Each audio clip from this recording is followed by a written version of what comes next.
Welcome. It's Zion Hezekiah here, your boy Hez, and you're tuned into Toronto Talk Sports and more. Very pleased to welcome two-time Super Bowl champion, cornerback for the New England Patriots since 2016, native of Carrollton, Georgia, just west of Atlanta, Mr. Jonathan Jones. JJ, how you living, fam? Man, doing good. Can't complain. All right. How's the weather out there, man? Where you at, by the way? Man, right now I'm in Charlotte, so it's not, like I said, not too bad. A lot better. Probably a lot better than there. I would imagine a lot better than here. Yeah. Definitely a lot better than here. So listen, let's start here. Usually, Jonathan, for some reason, you're usually really busy around this particular time of year. But for some reason, somehow, you seem to have a little bit of free time on your hands right now. Tell us a little about that. What's going on, man? A little extra time. Like I said, we season ended a little earlier than we'd like. Right. Didn't accomplish all our goals this year, but it's part of it. Kind of went to 3 straight Super Bowls because it started to be a trend. So, like you said, you got used to playing until February. Absolutely. So got a little bit extra time now and trying to make the most of it. A bit of an adjustment. So listen, I want to actually go back to the Week 17 loss to the Miami Dolphins. Well, first things first, and I'll preface this for our viewers, those who may not be too familiar with the show. So you know this as well. You and I spoke off here. I'm a huge New England Patriots fan. Love the Patriots. Now, I have to admit, I was very, very disappointed in that loss in particular, that home loss, the last game of the regular season. According to the point spread, there was a 16.5. So you guys were favored to win by 16.5 points. What went wrong in that game? Because obviously, if you had won that game, you would have had the bye. Things possibly could have turned out differently. Talk to us about that game in particular. That obviously, I'm sure you would agree was very disappointing. Definitely. I think we just didn't get it done. I think they came with a great game plan. I give them credit. It was a 16-point spread, but like I said, they were a good team and they were trending. They're turning things around down there in their organization, and they're continuing to get better. But like I said, it's just disappointing for us. We kind of knew, that game was important. It was basically a playoff game for us, like you said, Absolutely. to get that bye, and we fell short. So it was, like I said, a lot of different reasons. But at the end of the day, the only blame, can be pointed at, every individual on the team. We just didn't get it done. Absolutely. And then obviously we move forward to, the game after that, of course, the first playoff game, the wild card game against the Titans. Derrick Henry, of course, had a monster game. I believe he rushed for about 182 yards. Talk to us about that game. It was obviously a very close game. There was no scoring essentially in the entire second half. Obviously, they got the touchdown at the very end there, I believe, with about 9 seconds left. Talk to us about the dynamics of that game. A very close game, obviously low-scoring game. Talk to us about that game, man. I think especially after this last weekend, I think people really understand the team that the Titans are. They're a good team.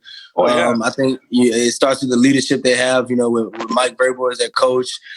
He played under New England, so he has that grit, about him. But like I said, we just didn't get it done. They ran the ball very well. And anytime in football where you can just hand the ball off and run it down the field, that's the easiest way to gain yards. You don't have to worry about interceptions, drop balls, or anything. So that's the safest way to move the ball. And they were able to do that not only against us, but like I said, also Baltimore. So they're finding their way to success, and their key to success, work for them versus us. And like I said, they're a pretty good team. Absolutely, and we'll see what happens. Obviously, their matchup this coming weekend. Jonathan, let's talk about some happier times. So obviously, the last couple of weeks, the season didn't end the way you'd want it to end. As I mentioned from the top, Mr. Two-time Super Bowl champion. So obviously, Super Bowl 51 in 2017, that big, huge comeback win against the Atlanta Falcons. And then, of course, most recently, Super Bowl 53 against the Rams, a very low-scoring game. Take us back and talk to us about the dynamics of playing professional football on that, the largest scale. The Super Bowl. And I'm talking from, the preparation to, the media week. And then obviously, the big hype, everything surrounding leading up to the game. Talk to us about the dynamics of playing in those pressure moments, 2 Super Bowls. Definitely. I think, anyone who plays football or anyone who plays any sports, the championship is the goal. You know what I mean? That's the thing you dream of. I've been playing football since I was 4. So it's a dream I've had, since you were little. And like I said, the first Super Bowl, you get there and it's a so real experience that you're finally there. The stage is so big. A lot of people crumble on the stage because the lights are bright. The media, the whole week, is an event. Every day there's something, you're obligated to do something, every day. people who, don't really care about football tune in, like I said, because it is the Super Bowl. The world's watching. Absolutely. So like I said, it's a big event and it's a great event, just to be a part of it. When you come out, victorious, it just, the Super Bowl, anything that comes after that, the parades, everything after that. It's a dream and it's euphoric, to really state it. Absolutely. So let's talk specifically, going back once again to Super Bowl number 51 in Houston, the infamous comeback when you were down 28-3 against the Falcons. I believe there was just a little bit over 2 minutes left in the third quarter. Talk to us. What was that like? What was the mindset of the team? For me as a fan, once again, as a Patriot fan, I'm sure just fans in general, everyone for the most part thought that, it was over. We had never seen anything like that before. What was it like for you? Obviously on the defensive side of the ball, playing corner, just watching the offense, just obviously the defense held it down as well in the fourth quarter. So just that whole comeback, what was that like there? Honestly, I just remember, going in at halftime, we were down, and Bill came up and he said, "Yeah, they don't have enough. They don't have enough possessions. We can still win this game. The game's not over." And I really think everybody bought into that. Defense got the stops that we needed. Offense, made the plays that they had to make. 2-point conversion. There were so many plays that could have went wrong in that game on a comeback. That we just executed, and I think it just comes down to how we prepare and how we play as a team. It's just those minor details and execution. At the end of the day, is going to win you or lose your games. Absolutely, and I got to ask this once again, two-time champion. What are the celebrations like? Because that game in particular, that huge comeback, man. Give us some insight. Give us something. I know we're talking a few years back, but from what I can remember. Yeah, exactly. No, sure. The party starts right after. Right. As soon as you leave the field, there's an after party. I think Wayne, Pitbull, a couple of other people. Yeah, we're at the after party, and it's that time with those guys because every year the team's different.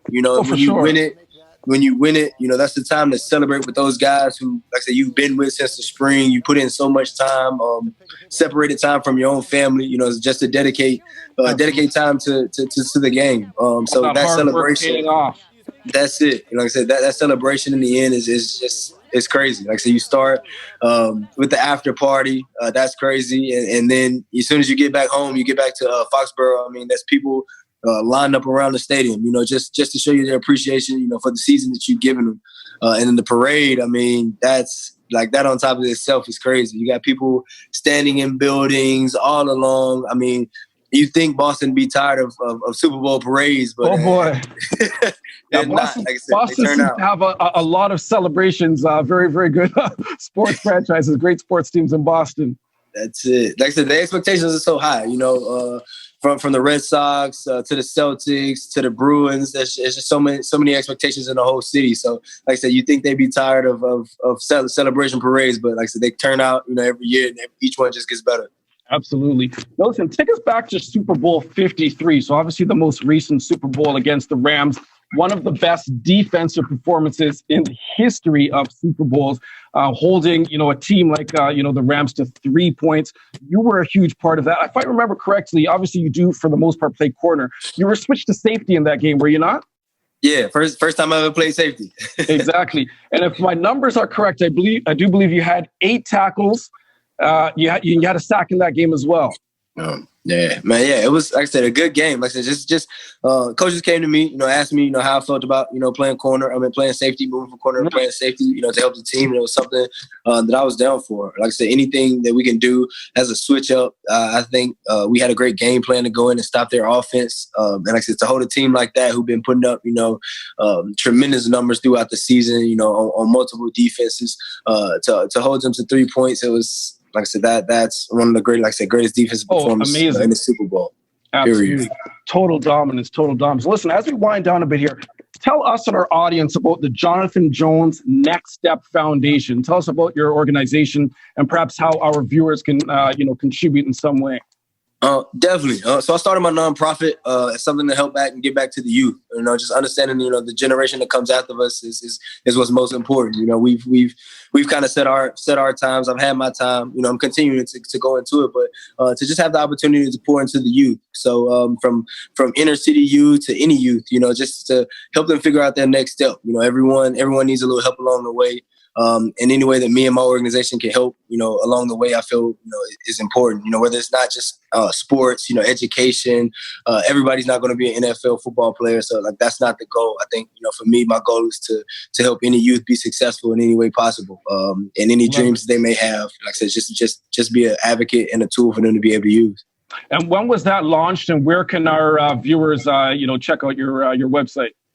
It was launched last June, and you can check it out at johnsonjonesnextstep.org. It's also under my Instagram, right there in my bio. So anywhere you want to find it, like I said, johnsonjonesnextstep.org, and we're excited. There's like I said, it's going to get bigger and better from here. Love it, good stuff. You're doing some good stuff, brother. Give us your Instagram handle, your IG handle. Get it on Jones31. Let's get it on Jones31. Get it on Jones31. So let's get out of here on this. I have two real quick questions for you. Got to ask you, obviously, the Super Bowl coming up in 2 weeks. We got obviously the big games this Sunday, the conference games. What's your prediction? Just give me one team. Who do you see winning it all? I mean, I'm the type of, if I'm going to lose to anybody, I'd rather lose to the team that won it all. Okay, so, all right. I'm really pulling, from Mike and those guys. Like I said, a lot of former teammates that I have that play for the Titans. So for sure. I love to see them win it. On the other side, that's going to be a tough one. I'm going to have to go with San Fran. To put it out there. What's their favorite to win? Yeah. Yeah, and see how that goes. For sure. Should be a lot of fun. For me, I personally think whoever comes out of the NFC, I think is going to ultimately win it all. I'm a big Packer fan as well. That's my second favorite team behind you guys, behind the Patriots. So I'm rooting for my boy, Aaron Rodgers. But very much looking forward to the games this weekend. For sure. Me too, bro. Me too. Absolutely. And last but not least, got to ask you about the GOA to the T, Mr. Thomas Edward Brady. Give us your prediction there as well.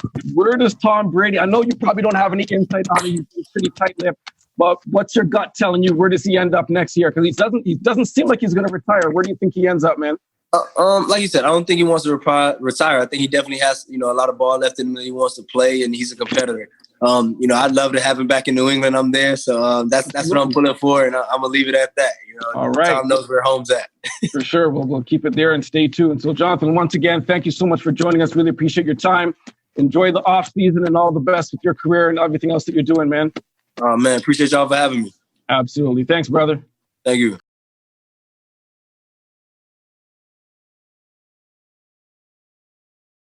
Thank you for watching. Please click the like button and leave us a comment with your feedback. And don't forget to subscribe with notifications to see more engaging and interactive content. Toronto Talk Sports and more. For the love of the Six, let's connect.